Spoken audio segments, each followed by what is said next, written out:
الصوت العالي بيضيع انوثتك تماما. مفيش ست صوتها عالي تعتد ست.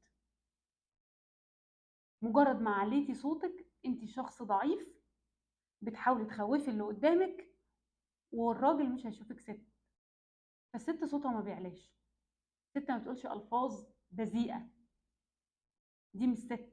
اللي عاوزه تتنططي وتبان انك فالجر، اعرفي ان قدام ده انت خسرت انك ست، وان انت جرأتيه عليكي، وان انت حتى لو بتقولي بهزار هو في الخناق هيقولك اكتر من كده بكتير. ولو هو تجاوز حدوده معاكي عشان انت ما تعملتيش انك ست من الاول.